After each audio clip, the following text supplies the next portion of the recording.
Hello, everybody, and welcome to another Liberty First Foundation live stream. Tonight, we're doing kind of a special live stream because Biden is proposing a billionaire minimum tax. And what the proposal is that he's proposing that any household worth over $100 million is to be taxed at a minimum tax rate of 20% on their income. Now, this has been at the very least, it's questionable about its constitutionality. It has been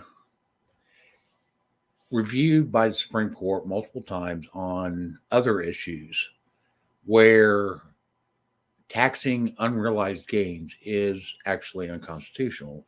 If they were to be taxed, if unrealized gains were to be taxed, then they would have to be taxed at a proportional rate or apportionated for each of the states. Hold on a second while I add Michael Vasquez to the stream. Hello, Michael. Welcome.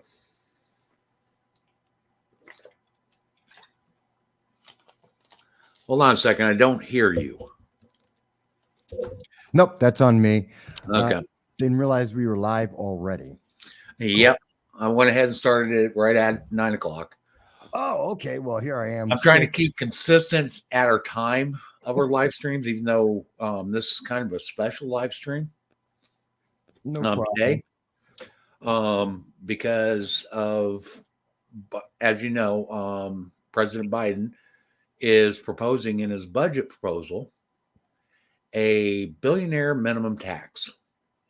Yeah.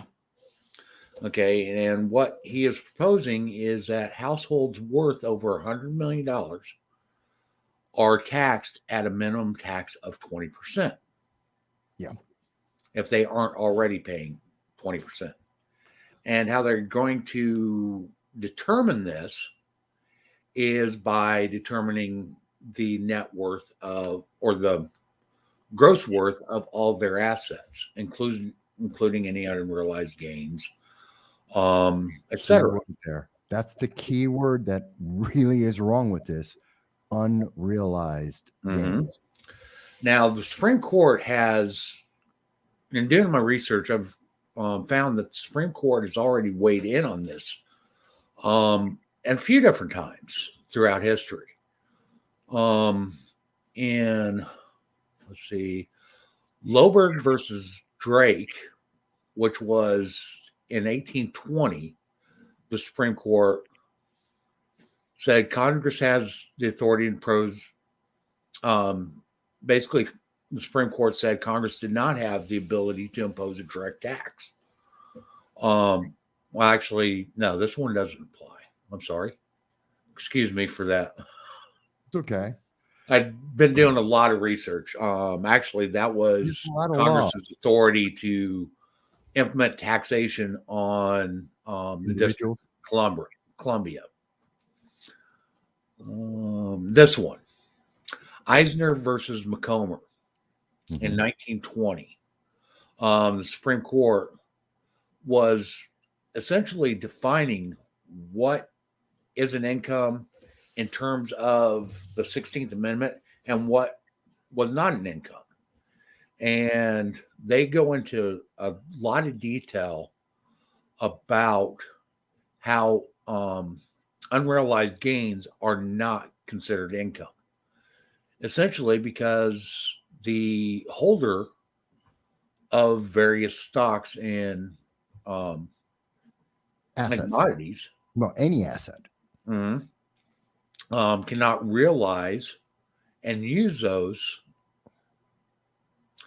for essentially for their own purposes. Okay, those assets are tied up in other valuations. Okay, and it was also determined early on that land was also taxation of land and property was a direct tax, and as such would have to be taxed at a proportional rate.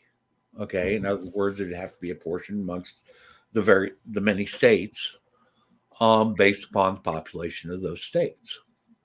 Okay, and if California had 16 million people, which I know I'm way low on this, and Missouri only had 1 million people, Mhm. Missouri would pay one portion, and California would pay 16 portions of that tax. Mhm. Okay, so it's all based upon the most current census would be determine how much tax was going to be paid from that state. Now that state could then in turn decide to pay that tax as a state, or they can pass that tax on to the individuals, and the individuals could be taxed directly by the federal government. And that was a decision that each state would have to make. And that's what a portional tax, an Right. apportional tax is. Mhm. Okay, and that is defined in the first article of the Constitution, or Article One of the United States Mhm. Constitution, under Article One.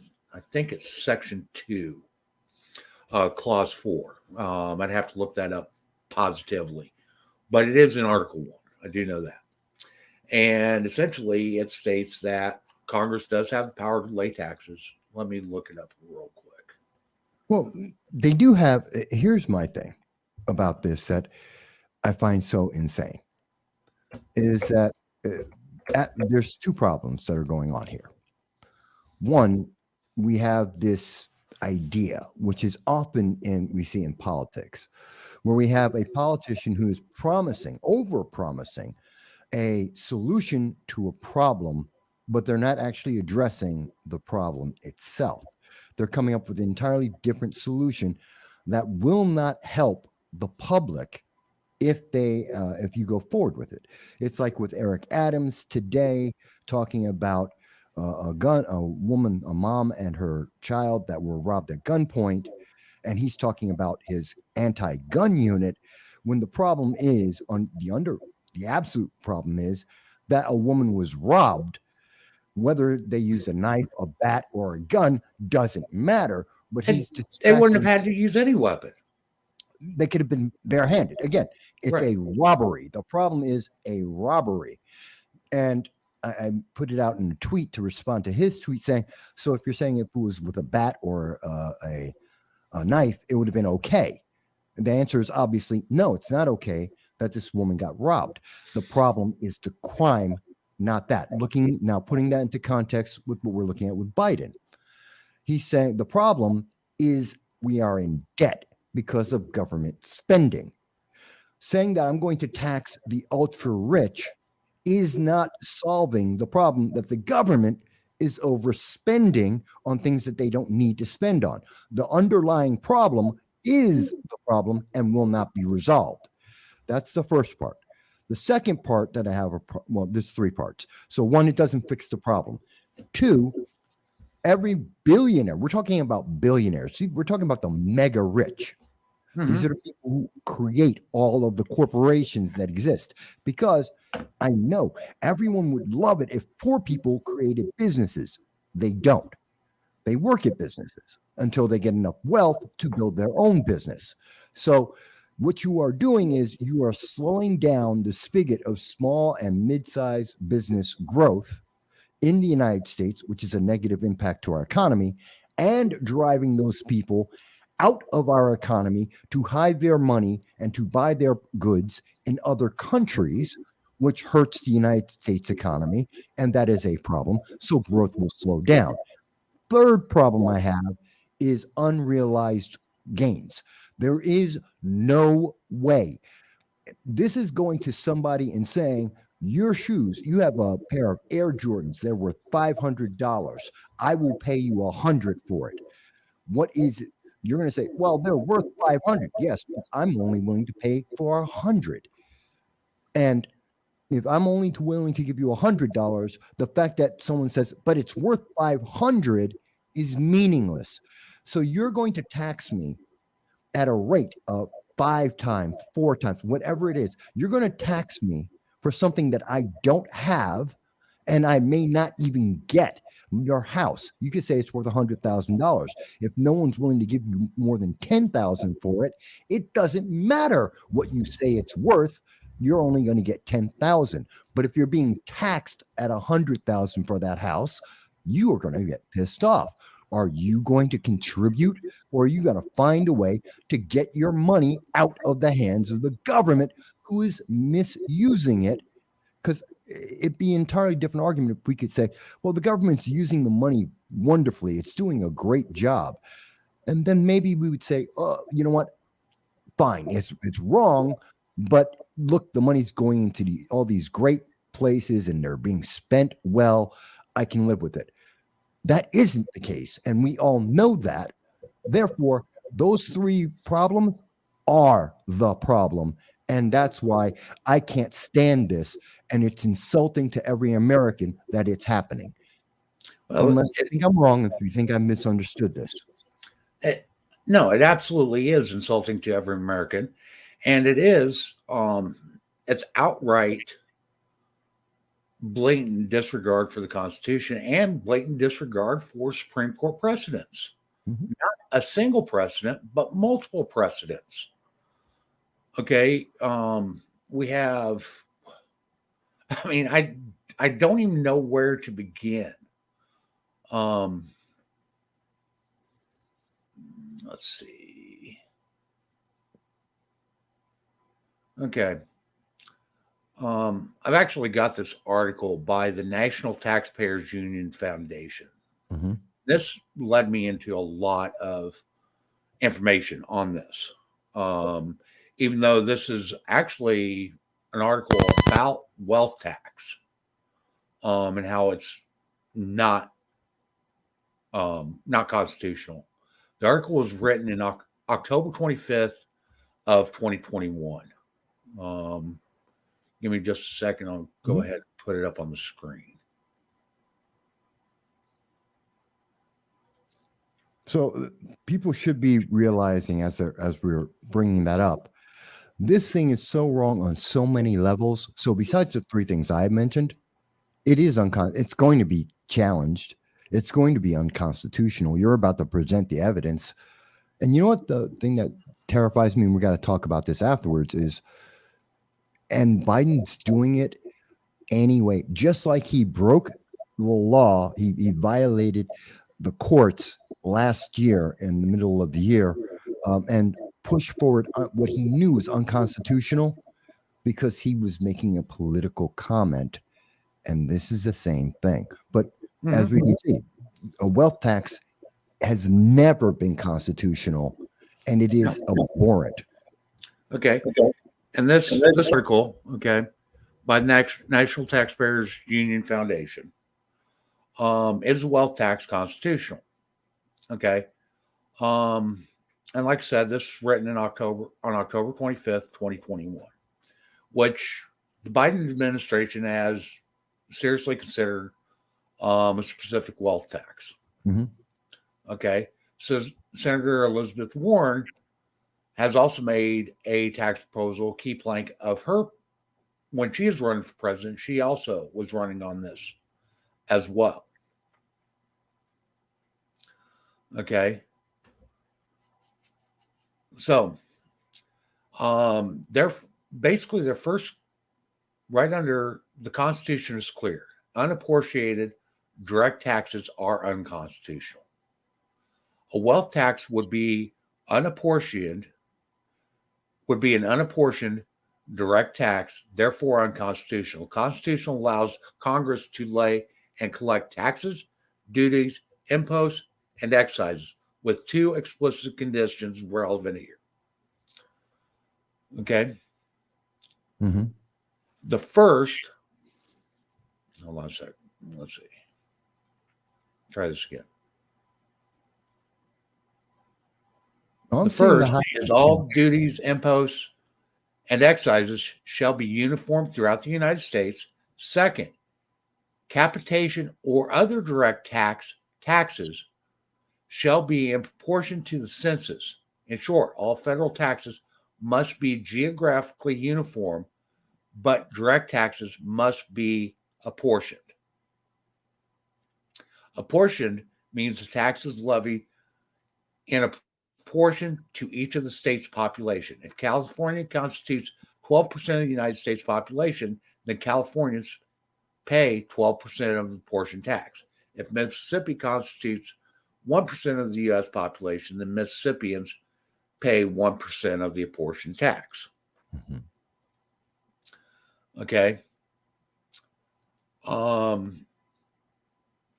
Congress imposed apportioned direct taxes in 1798, 1813, 1815, 1860, and 1861.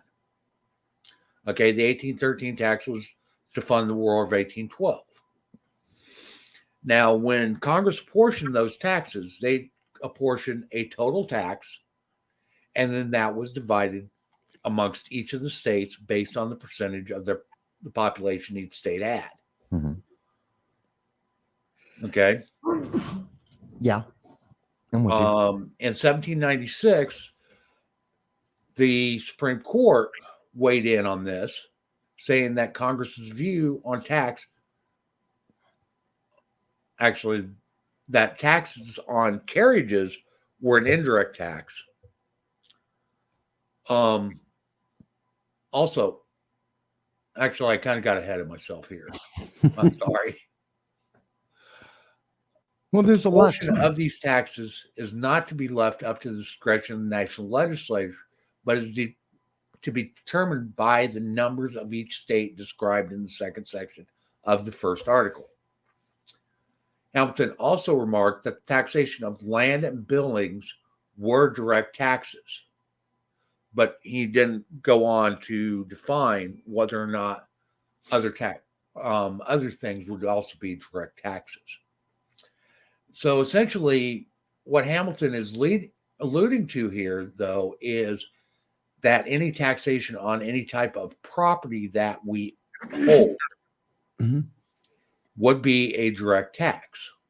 Okay, and indirect taxes would be on stuff that was sold.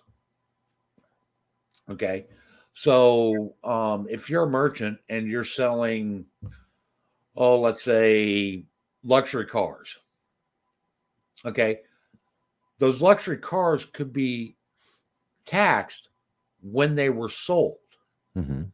However, as long as they remain in your possession, they cannot be taxed. They can only be taxed after the ownership is transferred to another person. Okay, and that's what an indirect tax is, because those indirect taxes are not directly put upon an individual. Okay, they are actually directed towards a consumer. Okay, and the value of those taxes can be passed on through the cost of the property. Okay, whatever is being transferred.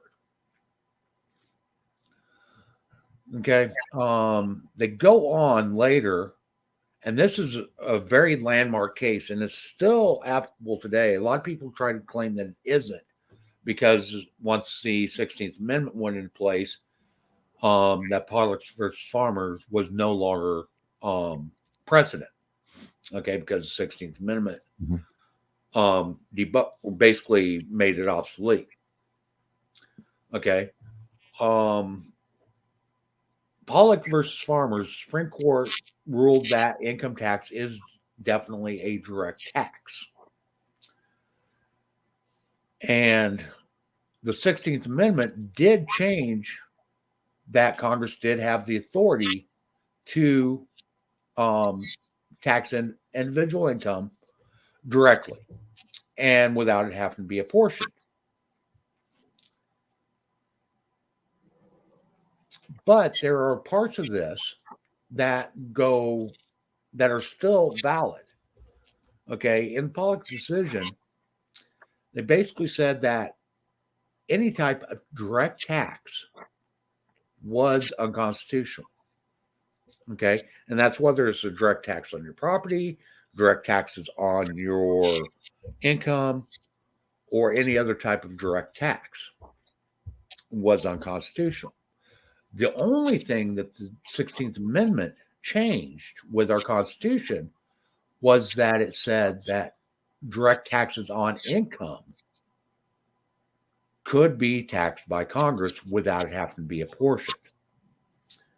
It did not change anything about any other type of direct taxation. Okay.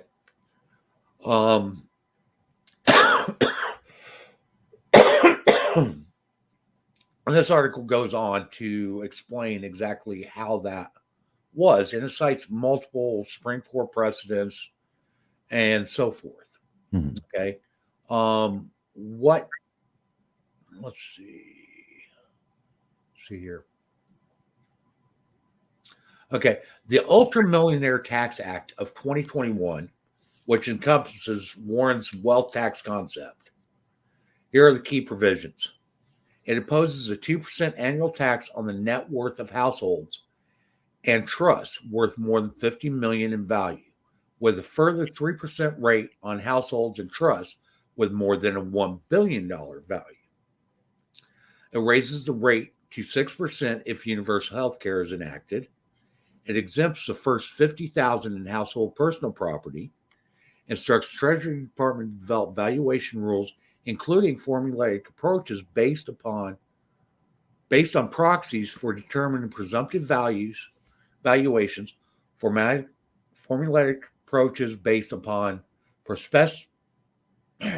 prospective adjustments from purchase prices or other prior events, or formulaic approaches based upon retrospectively adding deferral charges based on eventual sell prices and other specified later events indicative of valuation. Levies a tax in proportion to the number of days in the year for people who died during the year. Directs the Treasury Department to require information reporting from taxpayers necessary to make valuations and collect the taxes. Requires at least 30% of taxpayers be audited annually. Increase IRS funding by $1 billion a year, and requires payment of 40% exit tax on wealth above $50 million by any American who permanently leaves the United States. Yeah, it's there's so many things wrong with this. And I know people will say, but they're rich. They're still Americans, and this is still wrong. Well, exactly. Okay. And as I've already demonstrated before, okay, property is any taxation on any type of property is a direct tax per Supreme Court definitions. Plainly, okay, it is if you try to tax what somebody owns, okay, it is a direct tax, regardless of what that item is. If you try to tax the value of my clothes that I own, then that is a direct tax upon me. Okay. If you try to tax my vehicles, and the federal government does not have the authority to tax in that manner. They can set a tax on, let's say they set a vehicle tax. Okay. Stock tax or retirement tax. You can tax anything. If you can set an unrealized tax on anything, you can set an unrealized tax on everything. Well, exactly. And then now everyone gets punished for having value, having wealth, having assets. Well, and here's the really bad thing about this. Okay, and this is one of the things that I thought about during my research and in thinking about this. Okay, today it is taxed on unrealized gains of billionaires' assets. Okay, primarily their investments. But what if they decide that they want to start taxing people's unrealized income, i.e., your potential income that you could make next year? Well, they or will. In 5 years. They or in 20 will. years. or your investments in your IRA, your retirement funds.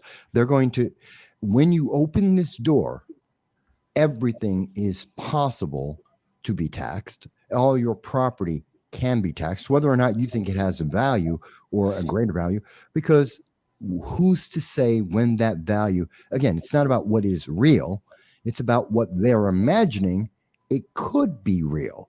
Mhm. And so you And- own whatever, and they're going to say, well, in 5 years, it's going to be considered a classic. It'll be worth more than it is today. And now we say you're going to pay a tax on that future value, whether or not it ever happens. Notice this legislation also doesn't have a retroactive fix for when the government is wrong.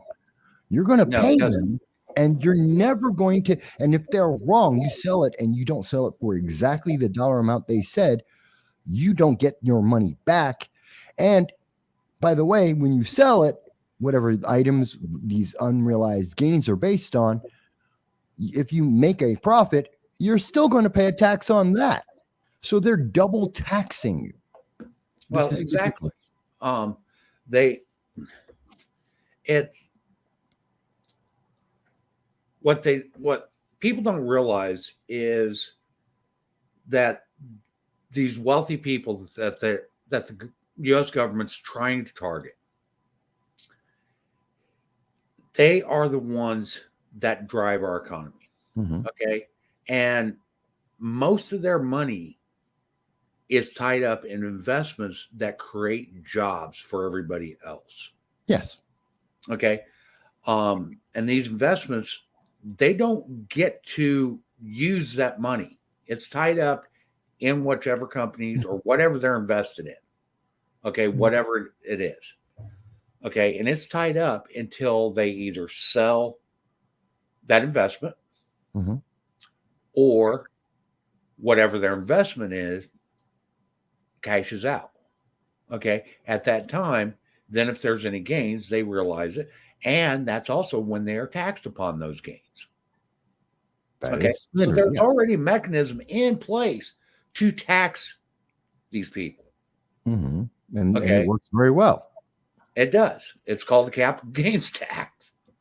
Amongst a Okay. couple of others, because Mhm. sometimes it's not just capital gains. Everyone likes to focus on, well, it's investments. How dare you? And remember, your IRA, It's an the investment. overwhelming majority of people who have an IRA, you own mutual funds. Guess what? That means you own stocks. You are investing as much as Elon Musk, Bill Gates, or Warren Buffett. You're in the same stock market with the same asset class. You just don't have as much as them. What's bad for them is bad for you. Same difference. So, and I used to be a stockbroker, so I know about this. And I know this is an absolute fact. So people don't like to think of it that way, but that is exactly what it is. And when we start, but it's not the only thing. We're talking about people. So, and this is true even with a small business owner. You own a business which has ongoing costs, which you have to constantly, you're not necessarily going to own everything inside the store. You're going to have a loan, a line of credit, which is based Mhm. on your assets. You're going to tie up some of your money.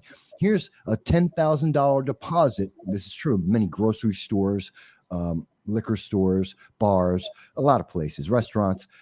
You don't have the money it takes every week to replenish your stock. You have an asset, either your house, a car, a certain amount of money that's sitting in a bank account that gives you a line of credit.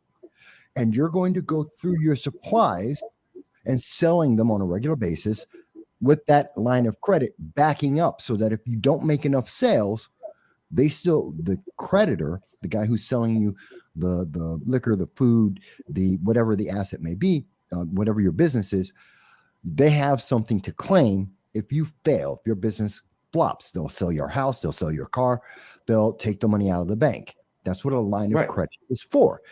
If you are rich, Elon Musk is not walking around. Yes, he has more money than you and I in his pocket or at a local ATM.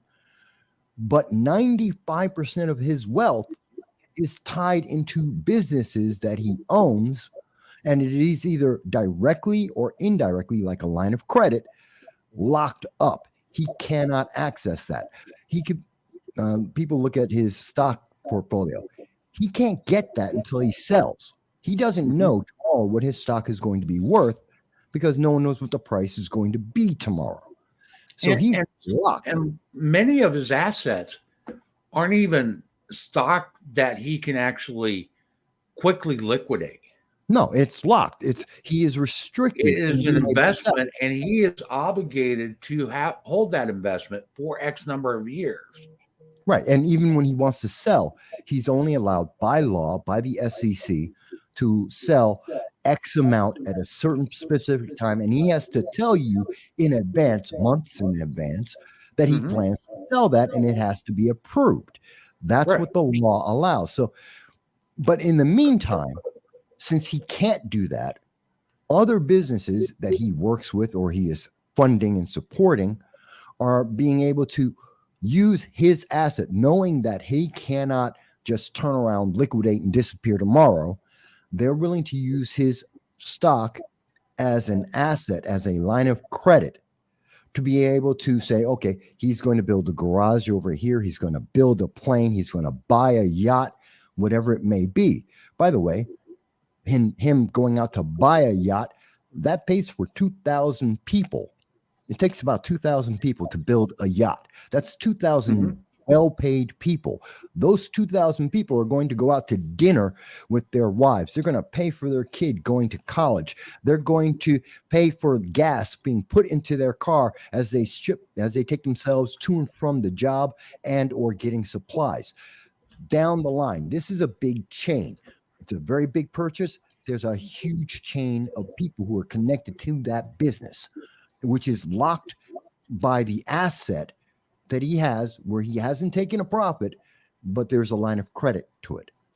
When you tax that, he no longer has that line of credit. Those people don't get to have their jobs. The economy suffers.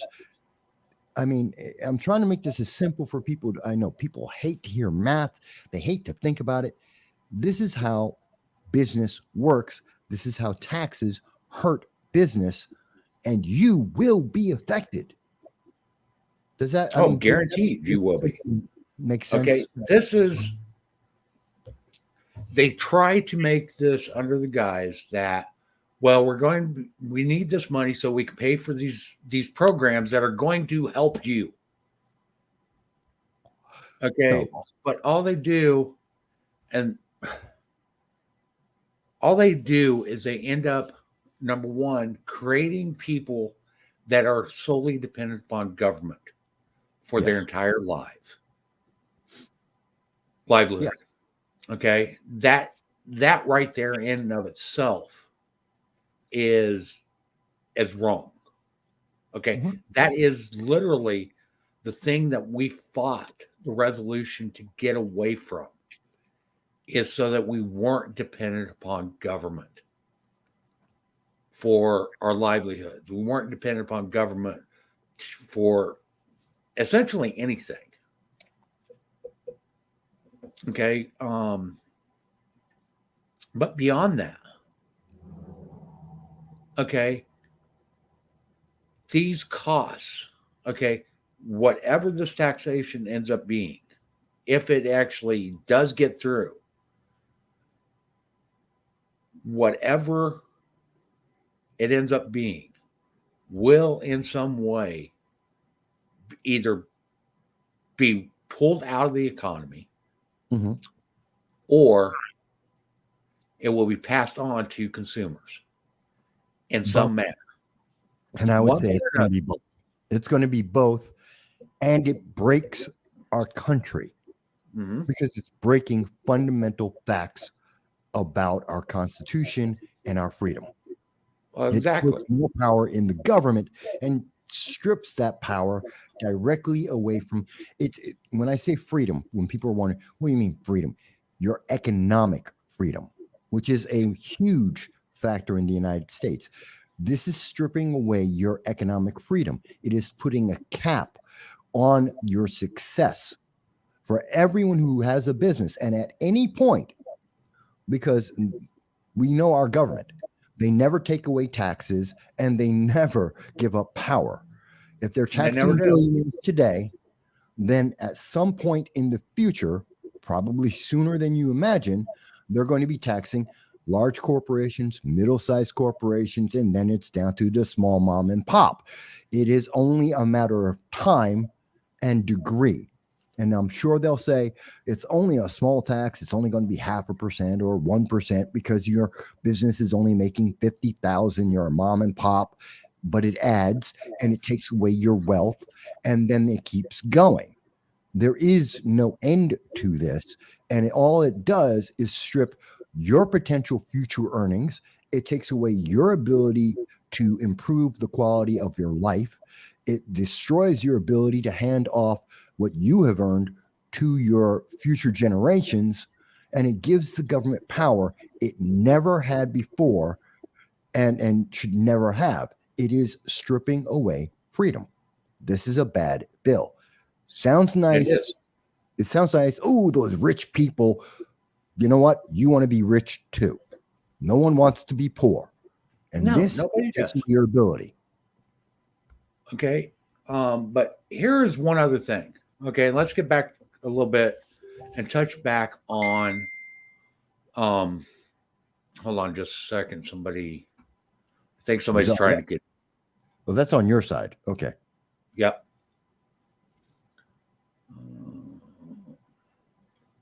Okay. Actually, I'm going to leave this with you for a little bit, Mike.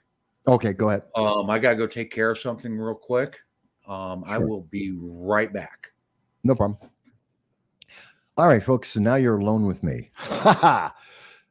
But don't worry, you're in good hands. I think this is really important. We really need to focus on this because every time you're hearing someone, certain political parties, they love to mention that this is in your best interest. This is punishing the rich, which doesn't make sense because it's not really punishing the rich. Elon Musk, whether it's Elon Musk or Oprah Winfrey, if it's Bill Gates or Bill Maher, they're not going to be poor. They're not suddenly going to stop being wealthy.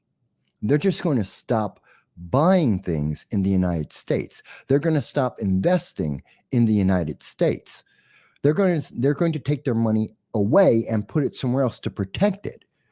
That's all they're going to do. And that at the end of the day hurts the individuals in the United States. It hurts our economy. We've heard about these taxes, these wonderful things. We're going to install a new tax to be able to pay for everything. And in every single case, when you look back in history, those new taxes never pay for what it's supposed to. They never get as much money as they expect. Why? Because people take their money and walk away. They don't want to lose their money for nothing. And the government, in the meantime, says, oh, we've got all this money that we're expecting to get, and they spend that money plus more, and they're still in the hole. If that wasn't true, we wouldn't be $30 trillion in debt. Let me say that again, $30 trillion in debt.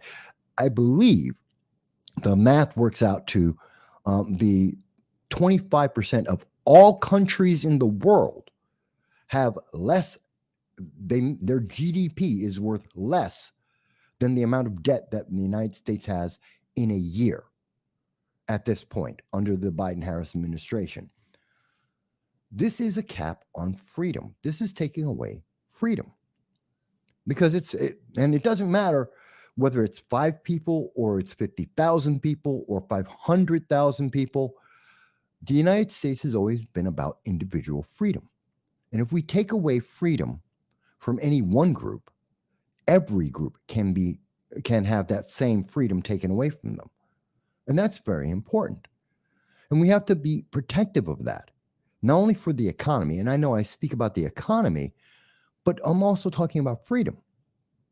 Because part of the reason why we have millions of people coming to the United States every year, millions, legal and illegal, people come because of economic freedom matched up with personal, individual freedom.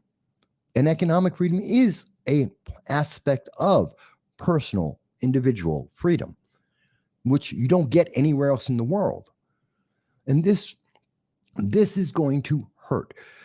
As I said just a moment ago when I was speaking with Mike, we're talking about your future potential. This limits it because you will, I guarantee, just like every other tax you have ever seen, just like every other time the government says that they need to strip away a little bit of your freedom just for a little while, you'll never get back.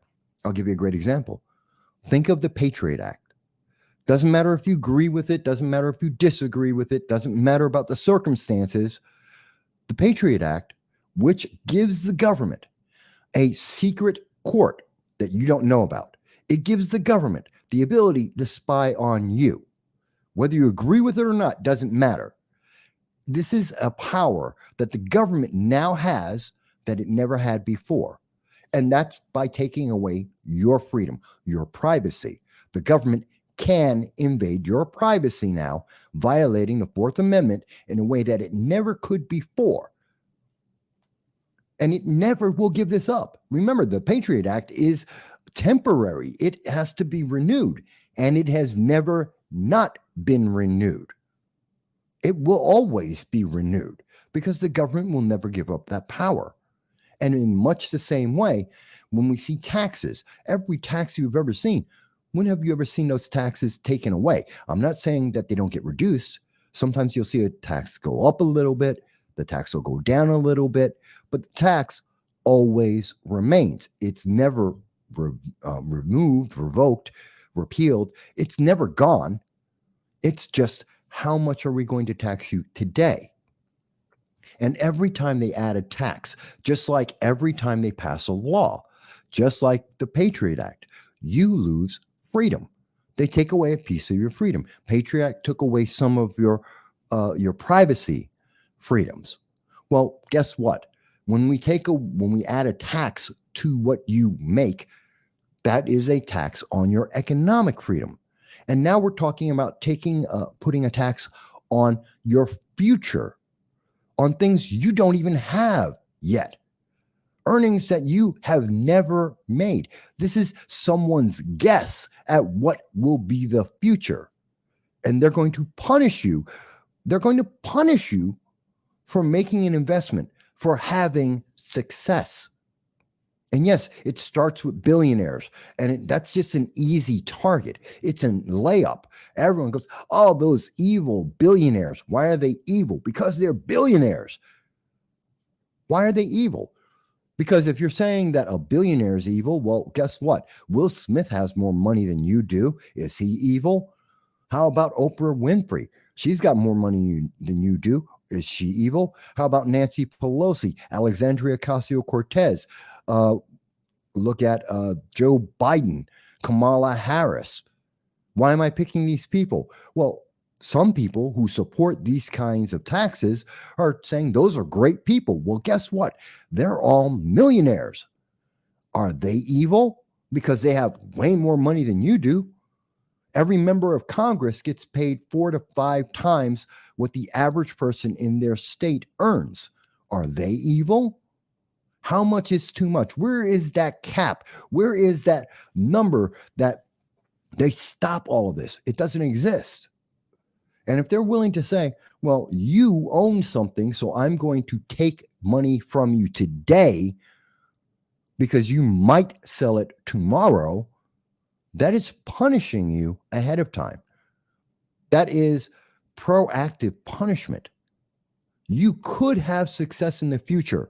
Let me punish you for having success. Let me punish you for improving your social and economic status. Can you imagine? Imagine if they actually said it in that way, which is exactly what it is. If they actually told you, we're going to punish you for your future success. Would you still say yes? Because they are saying that. They're just using different words. And in the past, the Supreme Court has looked at this and said, you can't do that. Mike was just showing you the documents. You can't do that. You can't punish people for future success. And let me think of it from another point of view. If I can pick one group of people and I can punish them for success, what group of people can't the government punish? I know today they're saying it's billionaires. Tomorrow it might be millionaires.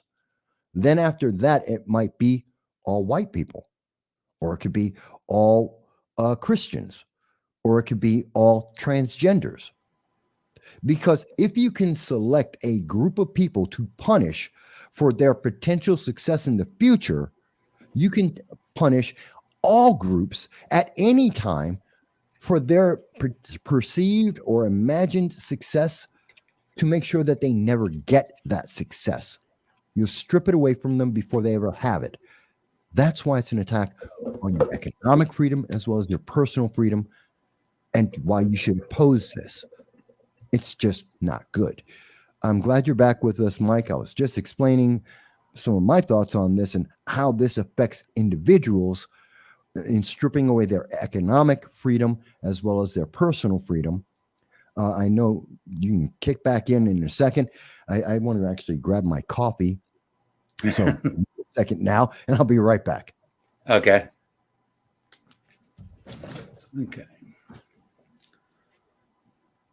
So I do appreciate Mike for taking over for me for a little bit. I'm sorry I had to leave for just a second. Deal with some stuff here. Okay. One of the things that I want to touch on is when you start taxing unrealized gains, you literally start getting it to the point where, if let's say somebody who has a valuation, a household valuation of $100 million. Okay. Yeah. And let's say that $100 million is part of it's in his property. Okay. And let's say he has, $10 million tied up in his house. Right. So now he's down to 90 million. Let's say he has a business that he owns directly, and that business is valued at $30 million. Okay. So right now we're at $40 million, $10 million in his house, $40 million in his business. And let's say he invested another $50 million. Okay. So that leaves him with roughly $10 million. Well, if he's taxed at 20% of that $100 million, his tax bill is $20 million. Okay. So that means since he only has $10 million, he has to sell some of his assets, some of his investments in order to pay the additional $10 million. Yeah. Okay. That's where unrealized gains can be very troubling for a lot of people. Okay. So this means that, let's say, well, Elon Musk actually had that problem this year when he paid $10 billion in taxes. 12. To get that money, he had to divest himself some from Tesla. Yeah. Okay. Many of these billionaires, trillionaires, billionaires, not trillionaires,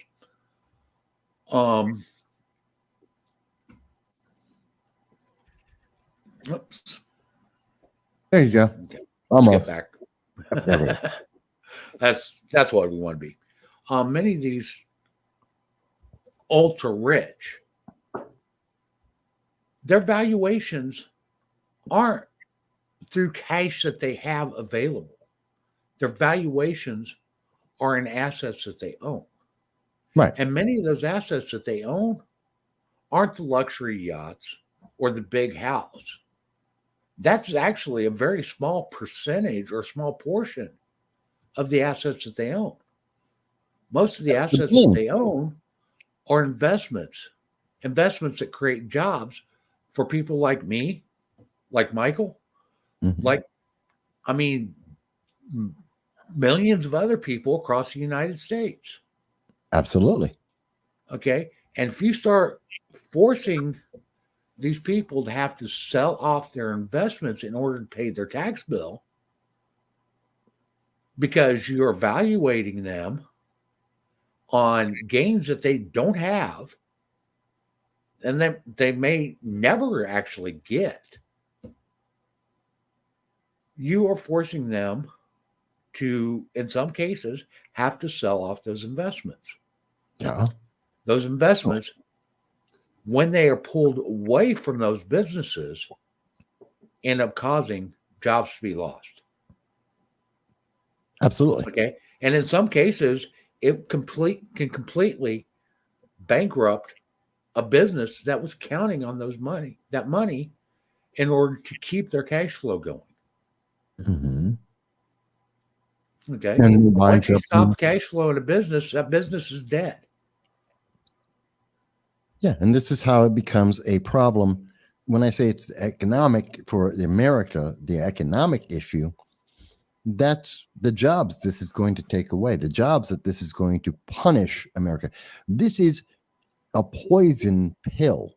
It hurts more than it helps. And our government is very good at doing things that will hurt more than it helps. We've seen that with the pandemic. We're seeing that right now. We see this often because government almost never knows what is best. It just knows what it wants, not the same thing. And I mean, to me, this is okay. And I'm definitely not one of those people that has $100 million household. I wish I was secretly some kind of multi-billionaire instead of being Okay. the poor guy struggling in Um, his house. I mean, I do all right. Okay, but I'm nowhere near wealthy. Okay, I'm comfortable. I'm not. Okay, but there's a lot of things I can't do that I'd Mhm. like to do. Okay, but my bills are paid, my rent's paid, et cetera, et cetera, et cetera. Right Yeah. now, if my business, which is owned by a holding company, which is a bunch of investors that pay in to this holding company so that they can go and buy businesses. Hmm. Okay. If those investors have to start taking money out of that holding company, then that starts putting my job at risk, starts putting the business that I'm employed by at risk. Because at some point, that holding company is going to have to start taking the money that it's put into these businesses to help accelerate their growth or whatever. It's going to have to start taking that money away from those businesses. And when you start taking money away from a business that is experiencing growth that it can't finance on its own, you essentially kill that business. There is such a thing as growing too fast. And a business that grows too fast without the right financial backing for it quickly gets to the point where it can't meet the financial demands that it is required to meet. Okay, it can't meet payroll. It Right. can't meet the taxes that it has to pay. It can't pay for the inventory that it needs to have.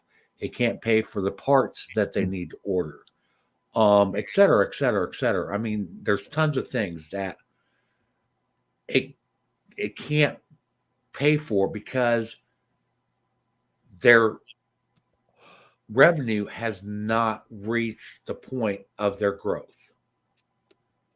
And Right. that's why these holding companies and other investors invest in these businesses, is to help cushion that gap between revenue realization and growth.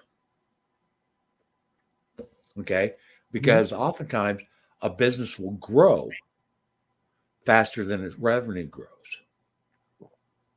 Usually. And revenue is always telling behind a business's growth. Okay. Usually. Yeah.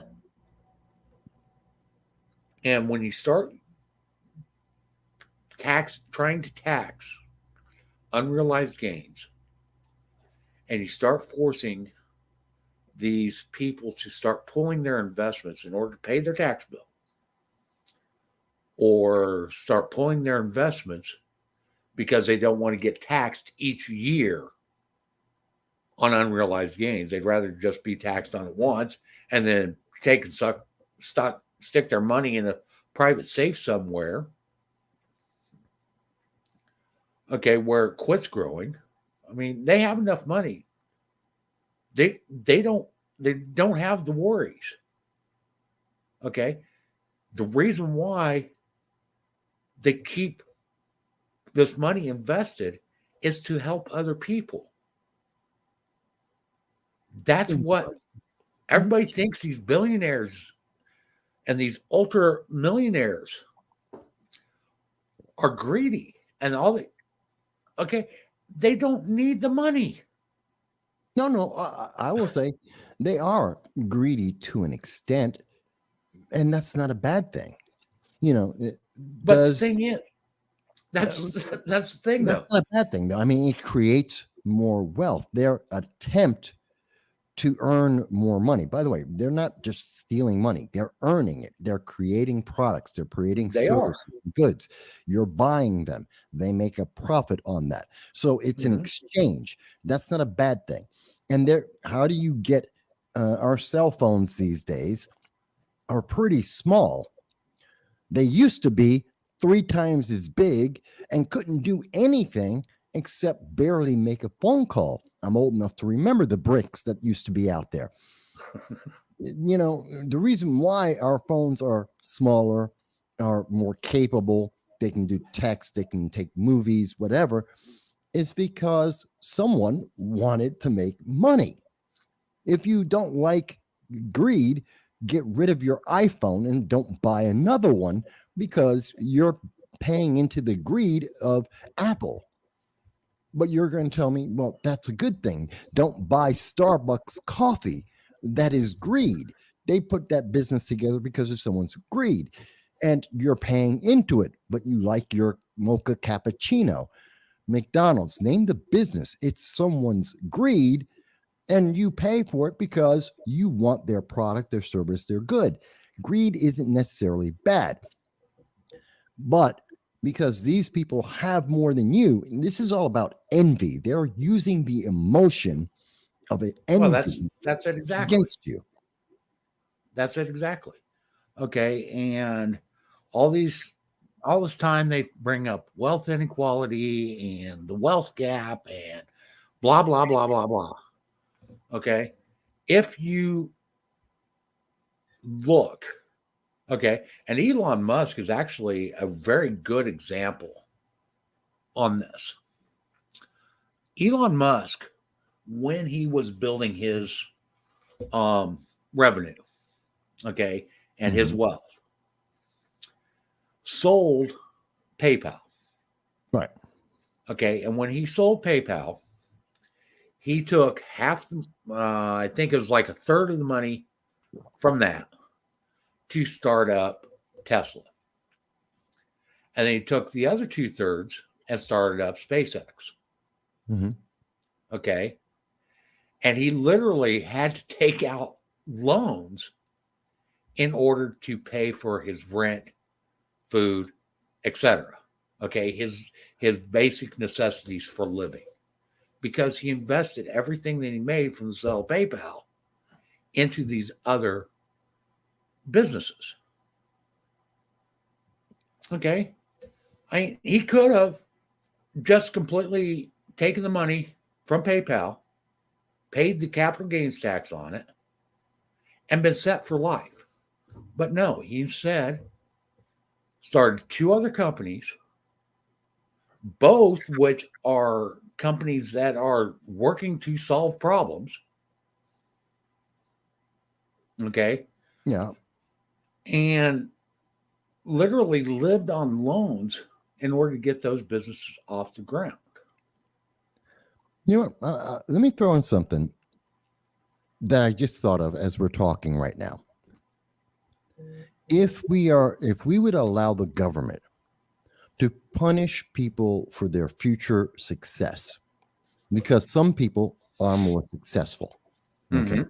and because there's envy, they're more, and the emotional justification is you, the American people, are not as successful as J.K. Rowling, Oprah Winfrey, Bill Maher, Will Smith, whomever. Doesn't really matter. You're not as successful as them in their business. So they need to be punished because you will never be an Elon Musk. You'll never be a Steve Jobs or the guy who owns Virgin Mobile, any of those guys. Okay. Then when do we start? If the government can do that, when will we see the government start punishing people because they're better at sports than you are? Because I'm never going to be Herschel Walker. You're never going to be Serena Williams. You're never going to be, let's go, if we can punish them because they have more athletic ability. How about the government punishes people because you're going to be more successful as an actor? And we have to now punish George Takei, or we have to punish Brad Pitt, or well, it doesn't really matter who.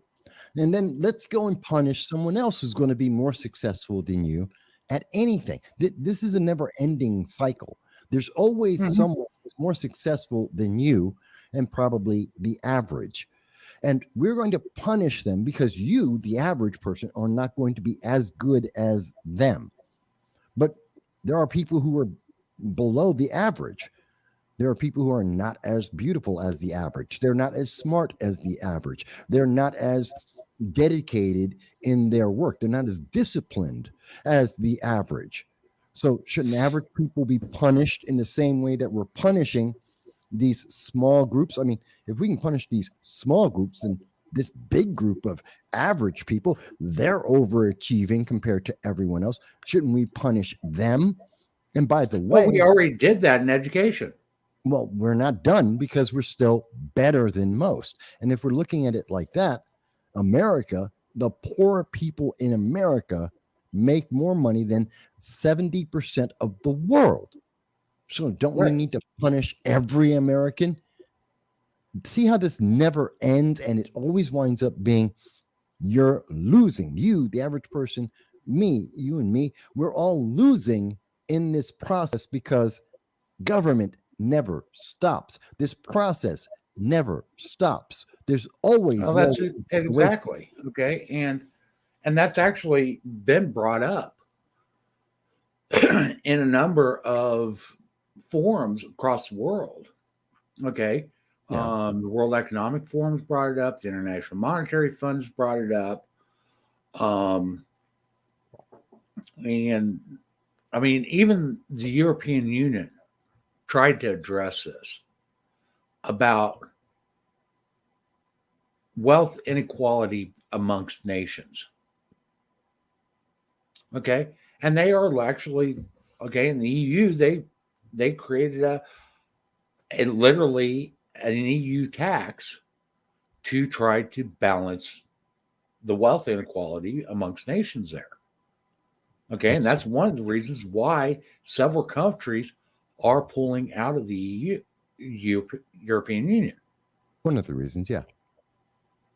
Okay, we are seeing where the World Economic Forum is also trying to push this type of agenda and are working to create a global tax or a world tax that will penalize rich countries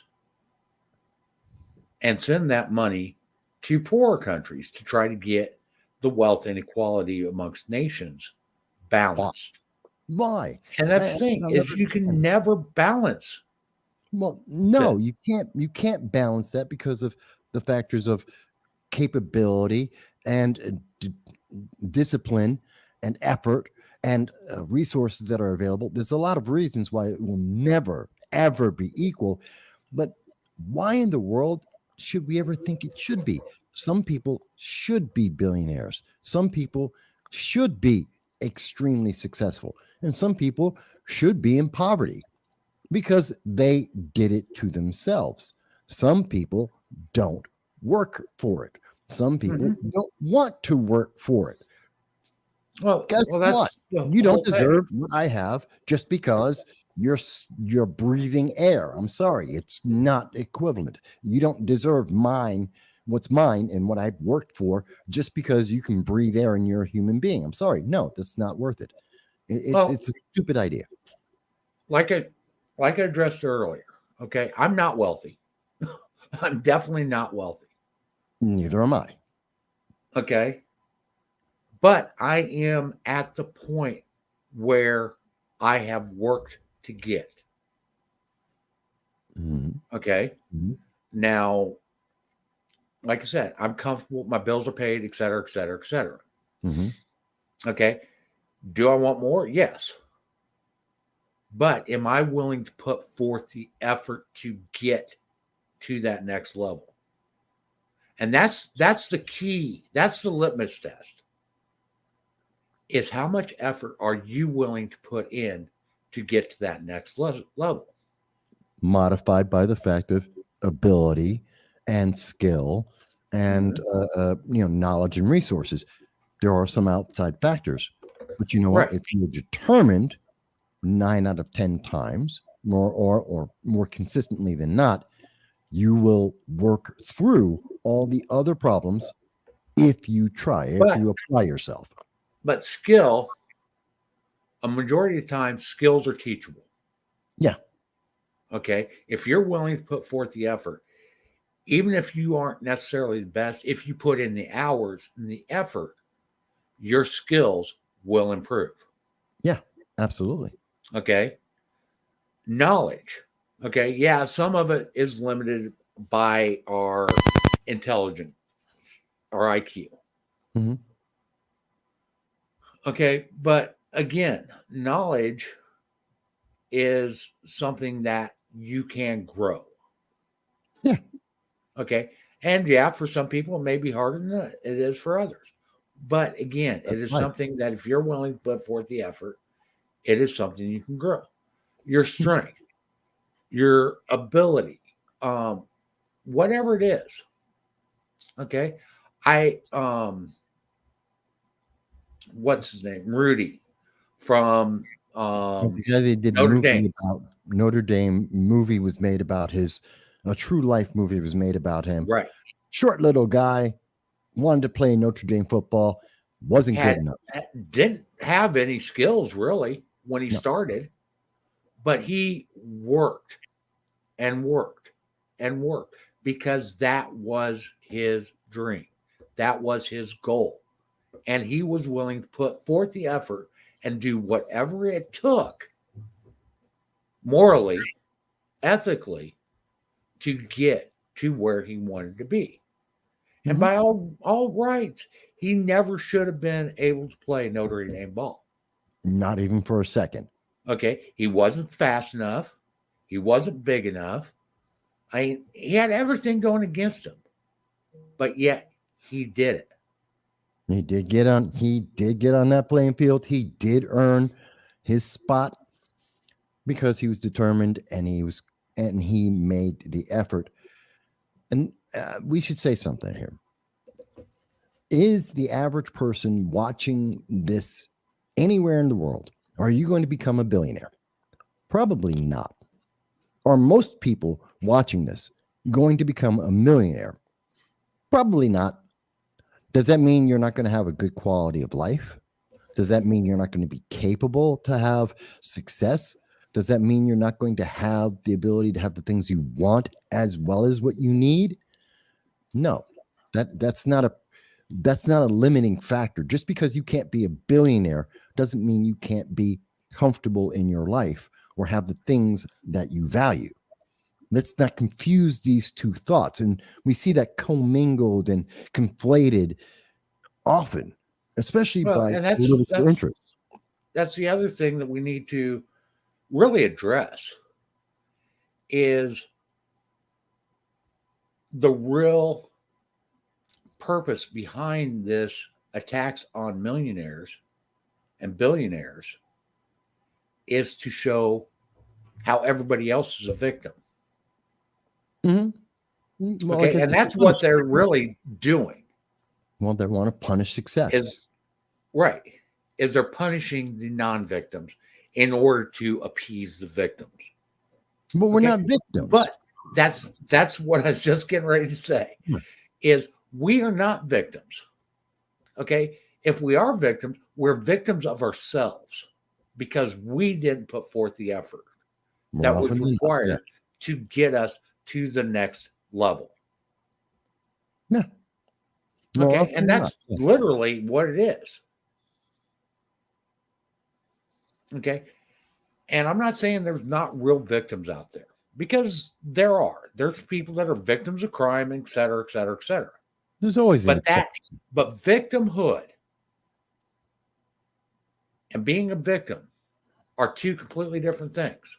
Well, planned victimhood is a thing today that is used to punish the populace, to give you unrealistic expectations and unrealistic enemies that aren't there. And all of that is generated just to create a political advantage for a small group of elites who use this for their own power. Because you're not a victim just because you're not a billionaire. Doesn't mean you can't have a good life. But we're going to punish people who did have that success, who are providing people with goods and services that they want. And we're going to punish them so that we can tell you, don't you feel better now that these guys got punished for being more successful than you? One, that doesn't help me. And two, no, I shouldn't be. And then when you consider that those same people that they're targeting are already paying, what was the figure that I saw? Something like 95% of all the taxes that are paid. The top are 70 paid by the 1%. Actually, it's the top 70% in the United States. The top 1% in the United States pay 70% of all taxes in the United States. Then the top 5% pay for 90% of all taxes that are collected in the United States. That is a fact. The bottom 25% collect. They don't pay out anything. They only collect. They receive payments. And so then there's that middle group where you pay some in or receive some back. But the bottom 25% net receive money. The top 5% pay for almost everything. Yeah. That's it. And they want to increase what they're paying. Okay. And I honestly believe that they won't be happy until they have it where the top 5% is paying, actually the top 1% is paying 90% of all taxes. Yeah, and that's never going to happen, because what they'll do is what they have always done classically around the world. And they take their money, they take their toys, and they leave. They go somewhere else, because there's always somewhere else. Because someone else will say, oh, they want you to pay 90%? Come here. We'll only charge you 80 or 70 or 60. We'll take care of you, because that's still way more than everyone else. And it will help, because when your money gets here, now you're going to buy stuff from us. You're going to build stuff with us. You're going to improve our economy. This is a self-defeating vortex of insanity. And people don't get it because it doesn't sound nice. It doesn't feel good. And it's stupid, because that's got nothing to do with the actual effect it has on people's lives and how it destroys freedom. One of the things I always go back to is if you take and look at the states that do not charge income tax, No. that do not have income tax, typically those are also the states that generally have budget surpluses. No, let's look at it in the converse. Look at it in the converse. New York State and California have two of the highest, actually, New York State is the highest taxed in the nation. California, I believe, is second or third. So the highest taxed states do not have a lack of income inequality, as they like to call it. They have the same separation. And matter of fact, in New York State, it's even a greater gradation Mm-hmm. than other states. And people who are in the lower incomes suffer more because of the high taxes disproportionately than those in the upper incomes. And New York State is losing money. New York State loves to tax people. We tax people more than any state does on everything and anything that they can think up. And New York State is billions. New York State has, I believe, our debt, which is approximately between 8 and 12 billion dollars, is more money than most nations in the world make in a year. Right. That's the debt. And that debt is growing. Meanwhile, we have the highest taxes. So if taxes on the rich would actually help the people of that state and help the poor, then one, New York State wouldn't be in debt. And two, the poor people in New York State wouldn't be poor anymore. It doesn't work. We have the real world example, and it's not like New York State just did that last week.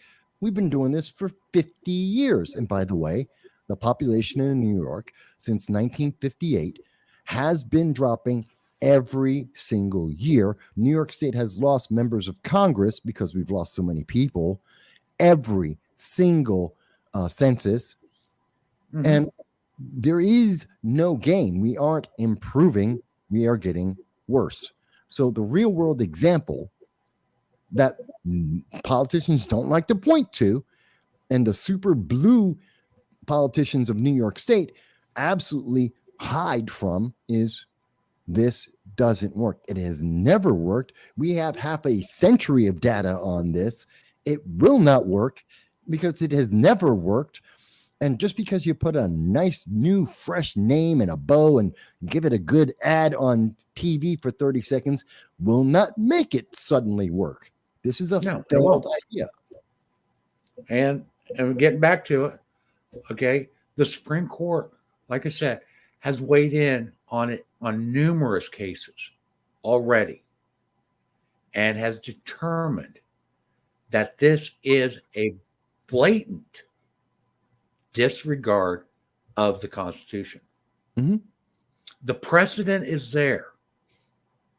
Okay. And it's very easy, very simple. All you have to do is read the Constitution. And if we go down here to the 16th Amendment. So you're about to do here right now. Mike, you're about to do the second most evil thing you can do in a live stream, and that's ask people to read. The worst thing you can do is ask them to do math. No, I'm not going to ask them to read. I'm actually going to read it for them. There you go. Okay. Under the 16th Amendment,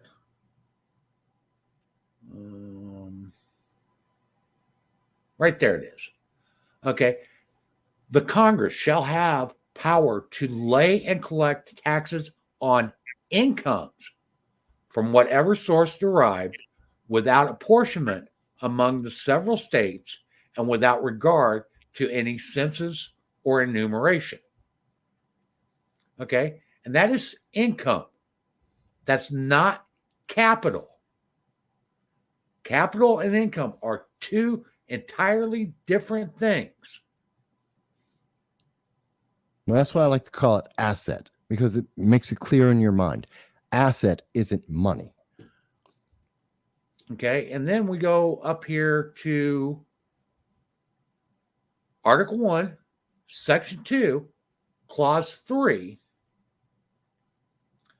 okay, the way it was originally worded was representatives and direct taxes shall be apportioned among the several states which may include within this union according to their respective numbers, which shall be determined by adding to the whole number of free persons, blah, blah, blah, including those bound. Okay. The actual enumeration shall be actually, yeah, that is taxes. Hmm? Okay. So direct taxes have to be directly apportioned amongst the states. Go down to section 4. Nope. Where is it?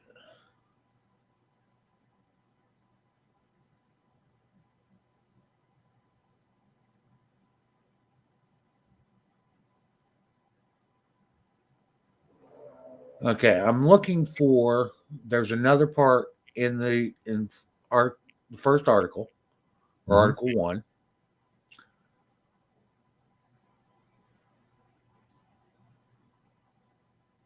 that literally talks about what. Oh, there it is. Okay, it's under Section 8, Clause 1. I Right. should have known this right off the top of my head. The Congress shall have the power to lay and collect taxes, duties, imposts, and excises, to pay the debts and provide for the common defense and general welfare of the United States. But all duties, imposts, and excises shall be uniform throughout the United States. Okay. So, in other words, if you're going to start charging on unrealized gains, then everybody has to be charged for those unrealized gains. And that's what I say about eventually everyone will. Okay. You can't charge one group of people. Okay. It's right there in the Constitution, plain as day. Okay. About direct taxes and how they must be apportioned. And if they are an indirect tax, it must be equal for everyone. And that's the problem I have, because at some point, it is the goal of this is never to just tax billionaires.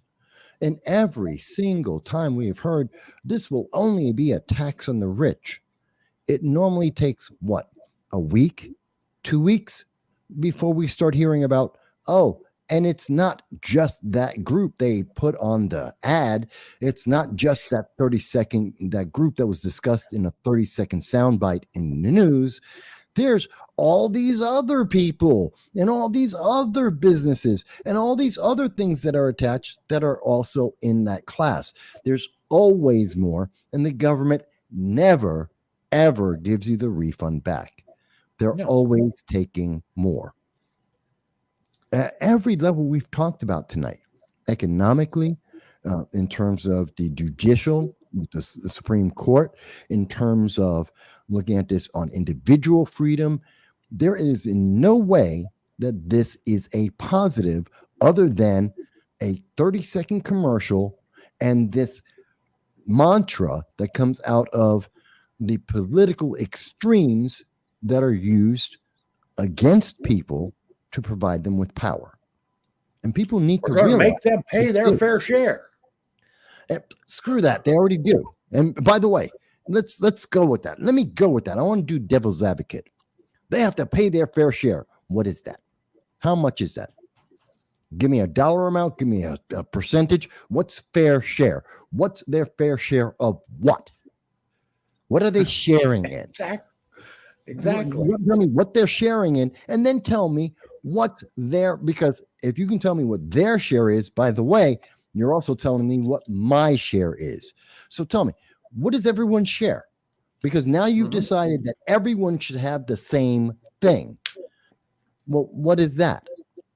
See, we got to look at this, and when we stop and say, okay, let's define this. Let's figure out what you're actually talking about here. They're not paying their fair share, but they pay 70%. They're building businesses that are employing people. What are they doing wrong? What's not enough? What is enough? Well, and that's just it. Okay. And I think you've hit the nail on the head. Okay. It's never enough. And the reason why it's never enough is because our government has a spending problem. Yeah, absolutely. $30 Okay. trillion. That's the Later. bottom Yeah. line of it. It will never be enough. Nobody will ever pay their fair share. And they try to keep pulling out this stuff where these billionaires only paid 8%. Well, let's look at what they actually paid on their true income and not their wealth. Well, how about this? They paid 8% on a trillion. They paid 8% on $1 million. That I know it's math. It's really hard. Let's call it 10%. They paid 10% on $1 million, $100,000. Most people don't even get paid $100,000 a year. Mm-hmm. And you're telling me that's not enough? Right. It's more than what people make a year. And that's not enough. It's crazy. It makes no sense. And that's actually a real problem with progressive tax rates. Mm-hmm. Is you can't ever make it so that it is equal. No. He's jealous. He wants some time. Yeah. You can't make it equal. It will never be equal. Okay. You can never, regardless of how much you make, you can tax the top 1% at 99%. Mm-hmm. And it will still not be enough. You could tax them at 100% of their income, and it would still not be enough. Sure. Okay. It'll never be enough. Because this isn't about money. It's about politics. And the real issue, and this is what we have to really come to the realization of, is the government has a spending problem. And we, the American people, have a dependence problem. Yes. Okay. Because we are too dependent upon various government services that really the government isn't supposed to be doing to begin with. And that's what we have to start. Why we have to start getting back to our constitutional foundations. I agree.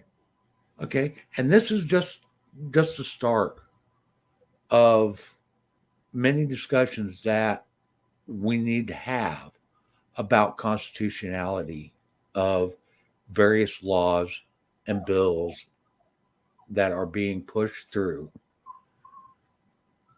our federal government. Okay. Mm-hmm. So we need to really look at these and look at the constitutionality of these and realize that the Constitution isn't there to hinder government.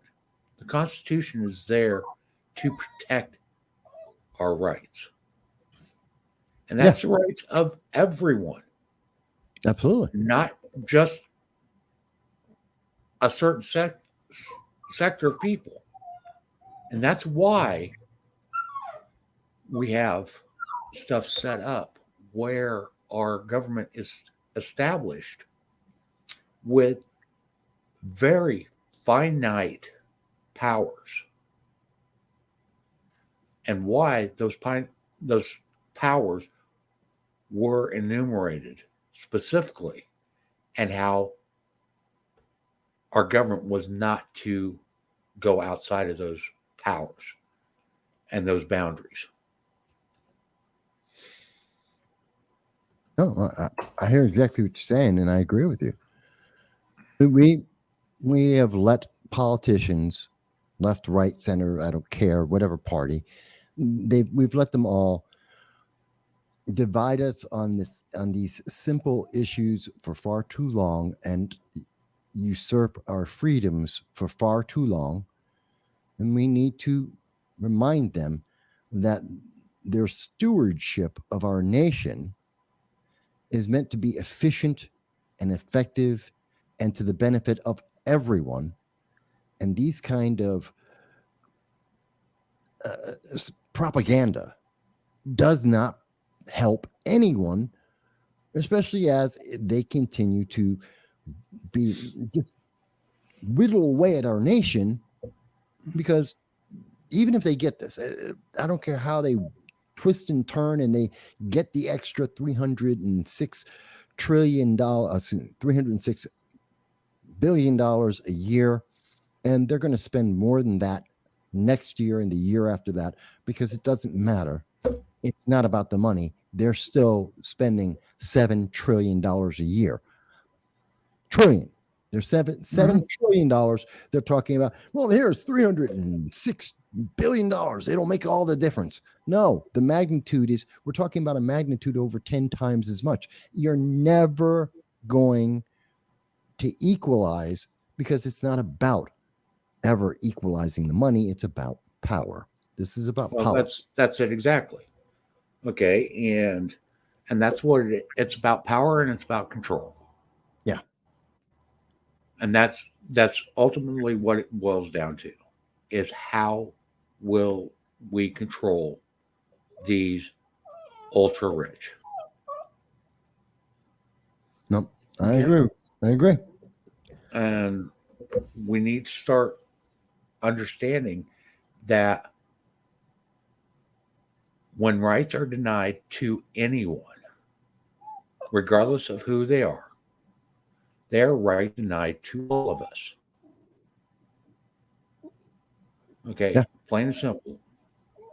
And we need to start understanding that. We need to start realizing that, and understand that the framers of the Constitution, and yeah, there are some things that are controversial. Okay, but we need to actually look at time periods and history and other things along those lines. Yeah, I'm done. Okay. The Constitution got it all pretty much as right as anyone has ever gotten it right.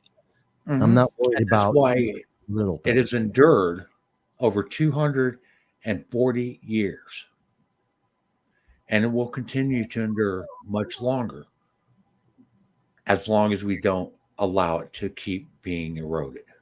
And that's ultimately what the problem is. Yep. And with that, I'm going to go ahead and wrap this up. Okay, we've been on here for an hour and a half already. Yep. And we can talk on this for another 100 hours about how unconstitutional this is. Sure. But I urge all of you, do your research. Okay, look into what is really happening with this, and understand that this isn't an attack on the ultra wealthy. This is an attack on America. It's an attack on the Constitution. It's an attack on you and I. Absolutely. Okay, with that, I'm going to leave you. Please check out our website, l1f.us. Okay, there you will find a bunch of articles that have been written over the years, and we have a lot of information on how you can get involved and what you can do. You also have a way to get a hold of us about any issues, any questions, or whatever that you need that you want to get a hold of us on. And you can take, and if you like what we're doing, like what we're trying to do, everything we do right now is out of pocket. If you want to help kick in a little bit to help us out, we have donation links on our site. So with that, thank you, Michael. Have a great night. And we'll see you on our next live stream, which will be Friday at 9:00. Absolutely.